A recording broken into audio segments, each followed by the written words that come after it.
través de la Biblia los cuernos son usados como un símbolo de fuerza y poder. De los mismos altares del sacrificio y el incienso se dice que tenían 4 cuernos, uno en cada esquina, símbolo del poder del Cordero de Dios para salvar y restaurar la humanidad. Las versiones más modernas algunas veces no usan la palabra cuerno, sino que automáticamente la sustituyen por fuerza o poder. Pero en cuanto a las profecías, los cuernos tienen un significado más específico. En las profecías los cuernos son reinos, o sea, poderes políticos temporales, y ese mismo significado debe aplicarse al cuerno pequeño. El cuerno pequeño, símbolo del anticristo, es también un poder político temporal. Sin embargo, tiene ciertas características que lo distinguen de los otros poderes políticos. En el video anterior vimos 5 características del anticristo presentadas en el capítulo 7 de Daniel.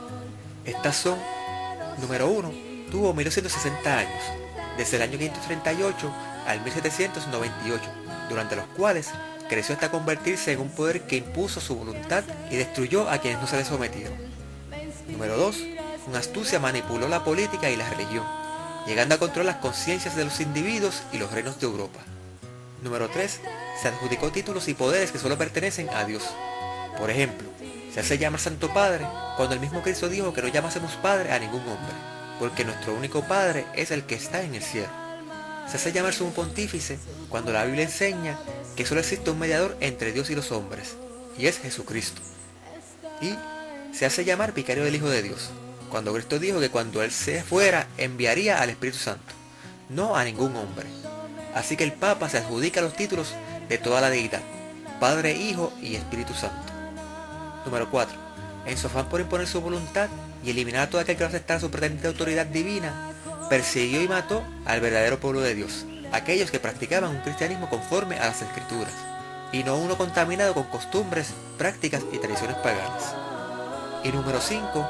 Ha procurado cambiar los tiempos y la ley, tergiversando los 10 mandamientos, tal y como se puede apreciar en la mayoría de los catecismos, donde el mandamiento referente a las imágenes ha sido eliminado, el referente al sábado ha sido cambiado por santificar las fiestas, y el último ha sido dividido en 2 para completar los 10 mandamientos. Antes de entrar de lleno al tema, sería bueno que hiciéramos un resumen del marco histórico. La historia de los papas es una llena de pretensiones y tergiversaciones de la historia, con una línea de papas que pretende comenzar desde el apóstol Pedro. Primeramente, Pedro fue apóstol, no obispo. Y cuando Cristo le dijo, tu nombre es Pedro, mas sobre esta roca edificaré mi iglesia, Cristo estaba hablando de sí mismo. Cristo es la piedra del fundamento, no hay otro fundamento.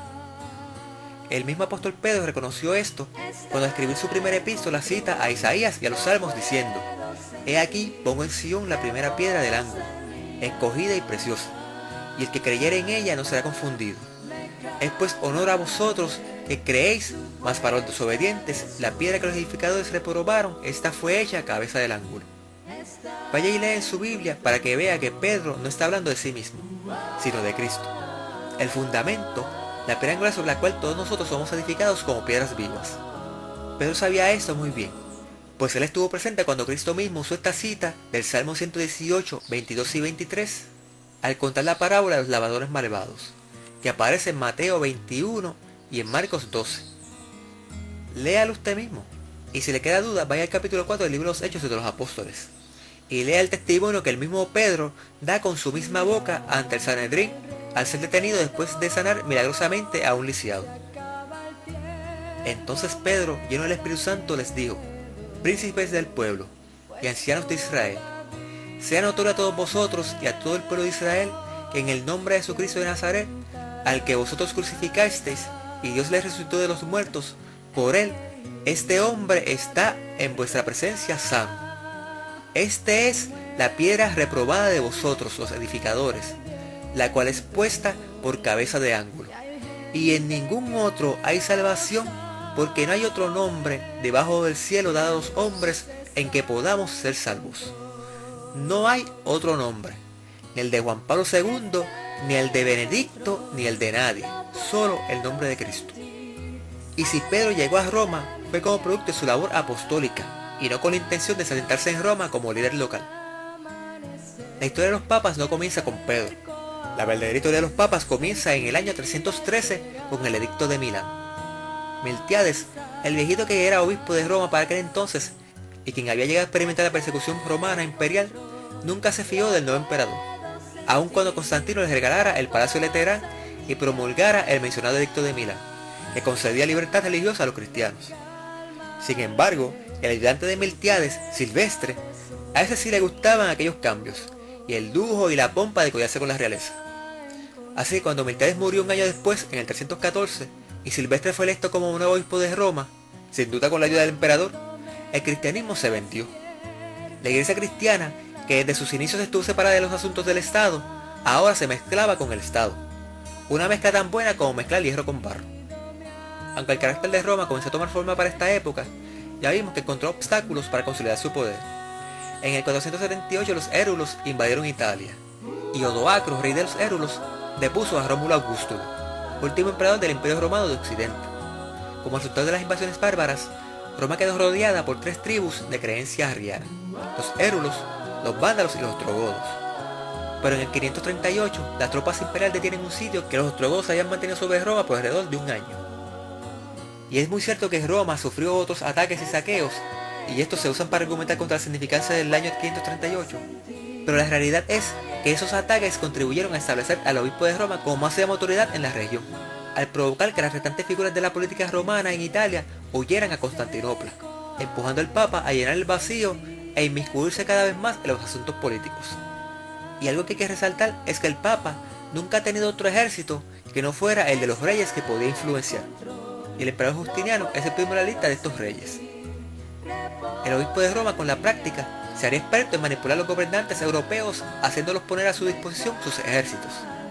No olviden nunca esto, pues cuando lleguemos a la profecía del libro de Apocalipsis veremos que el anticristo se volverá a levantar, y nuevamente usará el poder de los gobiernos seculares para cumplir sus propósitos. Ahora, para levantarse primero tiene que caer, y ya vimos que dicha caída comenzó en el año 1798, al final de los tiempos y medio tiempo. Pero la restauración del poder del anticristo y la reanudación de la persecución es un tema futuro que reservaremos para cuando entremos al libro de Apocalipsis. Y aún nos queda un tema muy importante por tocar de la profecía de Daniel 7, y es el tema del juicio. Pero, ¿en dónde se menciona un juicio en el capítulo 7 de Daniel? Yo continué mirando hasta que fueron puestos tronos, y un anciano de muchos días se sentó. Su vestido era blanco como la nieve y el pelo de su cabeza como lana pura. Su trono llama de fuego y sus ruedas fuego ardiente. Un río de fuego salía delante de él, millares de millares le servían y millones de millones asistían delante de él. Y al sentarse el juez, los libros fueron abiertos. Daniel ve surgir 4 bestias, los 10 cuernos y el cuerno pequeño, cuando de repente un segundo escenario se presenta delante de él. Esto no está ocurriendo en el tormentoso mar de donde surgieron las bestias. Este nuevo escenario es en el cielo. Allí Daniel ve a un anciano. Luego dice que aquel anciano es juez. Pero ¿quién es ese anciano? ¿Y cuáles son esos libros que fueron abiertos? ¿Es esto evidencia del juicio final? Y si es así, ¿cuándo ocurriría ese juicio? Hoy procuraremos responder esas preguntas, pero es importante que ustedes comprendan que Daniel está viendo 2 eventos que ocurren casi simultáneamente. El primero ocurre en este planeta y el segundo en el cielo. Esto es importante pues recuerden que las profecías son presentadas en orden cronológico, pero cuando todos los acontecimientos ocurren casi simultáneamente, esa cronología puede tornarse algo confusa. Volvamos un momento a Daniel 7. Y mientras yo contemplaba los 10 cuernos, he aquí otro cuerno, uno pequeño, subía entre ellos, y para darle lugar a él, fueron arrancados 3 cuernos de aquellos primeros 10. Y he aquí que en este cuerno habían ojos como ojos de hombre, y una boca que hablaba grandezas. Yo continué mirando hasta que fueron puestos tronos y un anciano de muchos días se sentó. Su vestido era blanco como la nieve y el pelo de su cabeza como lana pura. Su trono llama de fuego y sus ruedas fuego ardiente. Un río de fuego salía de delante de él, millares de millares le servían y millones de millones asistían delante de él. Y al sentarse el juez, los libros fueron abiertos. En el verso 8 vemos el surgimiento del cuerno pequeño, que es el anticristo. Luego, en el 9 entramos en la escena del juicio, de modo que el juicio debe comenzar después del surgimiento del cuerno pequeño, o para ser más claros, después que los 3 cuernos que impedían su crecimiento fueran quitados del medio. Así que el juicio debe ocurrir después del año 538. Ahora, en el verso 11 continúa diciendo: entonces por el sonido de las grandes palabras que hablaba el cuerno seguí mirando, y observé hasta que mataron la bestia y su cuerpo fue deshecho, y entregado para ser quemado en el fuego. También a las otras bestias les había sido quitado su señorío, pero se les permitió vivir por algún tiempo. Dice que el juez se sentó, los libros fueron abiertos, pero ¿y luego qué? El juicio no había terminado en el verso 11. Daniel simplemente desvía su atención de las escenas del cielo a las del mundo, al escuchar las grandes palabras que hablaba el cuerno. Ahora, el cuerno ya estaba hablando grandes cosas en el verso 8.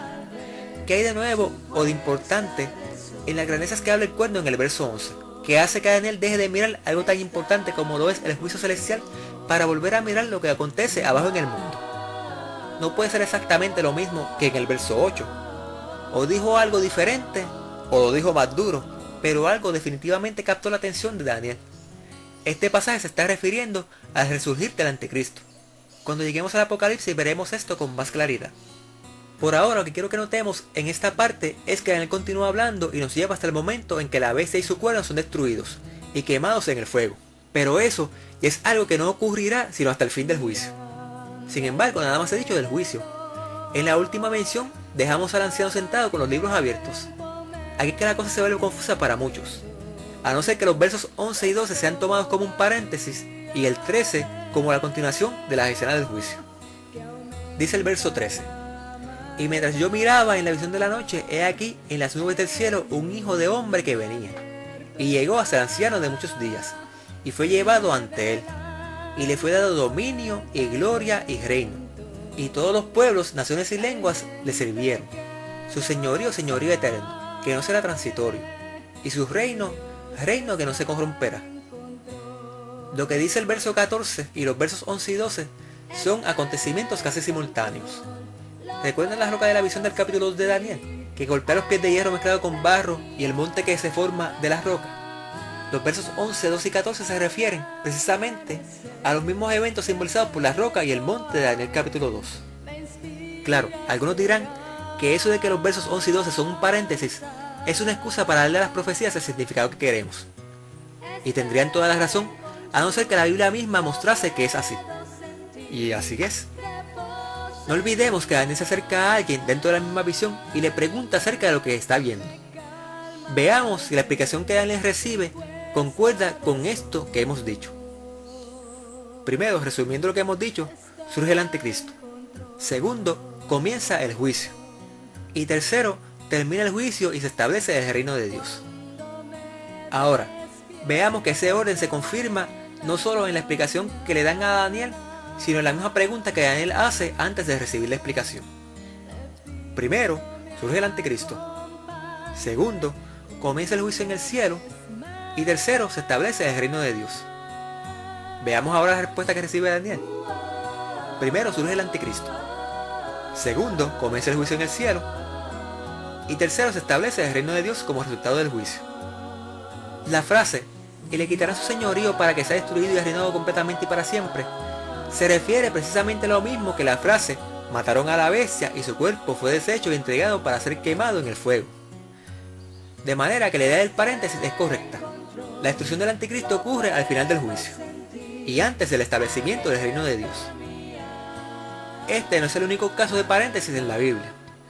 Es común que los escritores bíblicos muchas veces acomoden los relatos por tema y no por orden cronológico. En el verso 11 Daniel dice que volvió a mirar la bestia y el cuerno pequeño, y añade que miró hasta que la bestia y el cuerno fueron destruidos. Pero eso no necesariamente implica que la destrucción ocurre en ese punto dentro de la cronología. Algo similar hace Lucas cuando dice que María visitó a su parienta Elizabeth cuando ésta tenía ya 6 meses de embarazo, y que estuvo con ella 3 meses y entonces regresó a su casa. Luego continúa el relato con el nacimiento de Juan el Bautista. Si interpretamos a Lucas como si siguiera un estricto orden cronológico, entonces María estuvo con Elizabeth hasta que ésta estuvo cerca de dar a luz. Y cuando más Elizabeth pudo haberla necesitado, María se regresó a su casa y dejó a Elizabeth a punto de dar a luz. Pero obviamente ese no fue el caso. Es simplemente que al igual que Daniel, Lucas hace un paréntesis. Y este es solo un ejemplo de muchos que hay en la Biblia. Aún quedan más detalles que hay en cuanto al juicio, pero todo a su tiempo.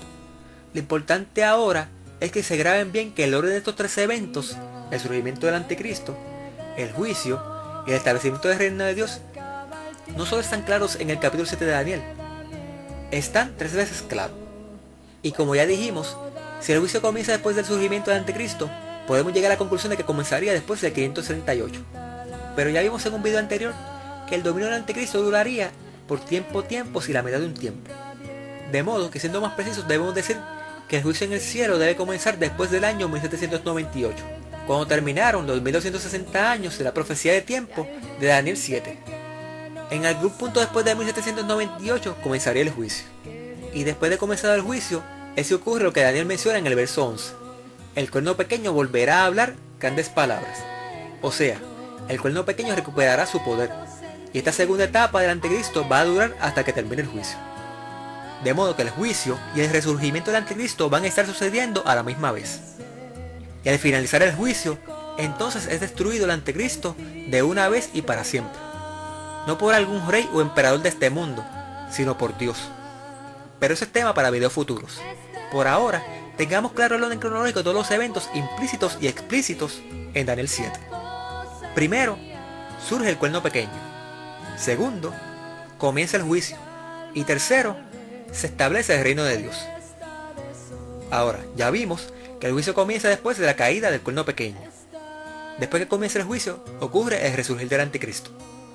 Y el establecimiento del reino de Dios ocurre después de terminado el juicio. Y la destrucción del anticristo ocurre antes del establecimiento del reino de Dios. Estos 7 eventos se presentan en el capítulo 7 de Daniel. Los primeros 5 ocurren durante el periodo simbolizado por los pies de hierro mezclados con barros. El sexto evento es paralelo con la roca que golpea los pies de la estatua. Y el monte que se forma de la roca es el séptimo evento, el establecimiento del reino de Dios. Bueno, dediquemos todo el tiempo a contestar las preguntas que hicimos al principio. Y mientras yo miraba en la visión de la noche, he aquí en las nubes del cielo un hijo de hombre que venía, y llegó hasta el anciano de muchos días, y fue llevado ante él. ¿Quiénes son ese anciano de muchos días y el hijo del hombre que aparece en esta visión? Bueno, la frase hijo de hombre básicamente significa un ser humano. Ahora, Jesucristo se refiere a sí mismo como el hijo del hombre. La pregunta es, ¿cree usted que la profecía se refiere a un ser humano cualquiera? ¿O que el anciano de días es Dios el Padre y el hijo del hombre es Cristo Jesús, nuestro abogado ante Dios el Padre? Solo hace falta un poco de sentido común para saber la respuesta. Pues el mismo Cristo dijo que el Padre a nadie juzga, sino que todo el juicio lo dio al Hijo. Entonces, si el Hijo es el abogado y a la vez el juez, definitivamente tiene que estar presente en el juicio. ¿Quién es el que condenará? Cristo es el que murió. Más aún, el que también resucitó, quien además está a la diestra de Dios, el que también intercede por nosotros. Y al final será Cristo quien dictará sentencia, pero ahora intercede por nosotros. Y en cuanto a los libros, la respuesta está en estos pasajes. Todo aquel que en algún momento ha aceptado a Cristo, su nombre está escrito en el libro de la vida. Ahora, esa idea pretenciosa de que una vez salvo siempre salvo, no es bíblica. Nuestro nombre puede ser borrado del libro si no damos los frutos correspondientes. Por sus frutos los conoceréis. Las obras no salvan a nadie, pero serán la evidencia a nuestro favor o a nuestra contra cuando nuestros nombres sean llamados a juicio. Toda obra buena o mala, toda palabra ociosa, está registrada en los libros del cielo. Y de igual manera, como alguien que en un momento dado conoció y aceptó a Jesucristo, pero no permaneció, puede ser hallado falto y borrado del libro de la vida, una persona que nunca conoció y ni siquiera escuchó hablar de Cristo, pero que vivió una vida conforme a lo que a su mejor entender era correcto y justo, puede ser añadido al libro de la vida. Esa es la obra del juicio. Un juicio que ya vimos comenzaría después del año 1798. Y hace un buen rato que el 1798 pasó. Nuestro nombre puede ser llamado a juicio en cualquier momento. En los próximos videos descubriremos la fecha exacta cuando comienza ese juicio. ¿O será que ya comenzó? Dios les bendiga y nos veremos en el próximo video.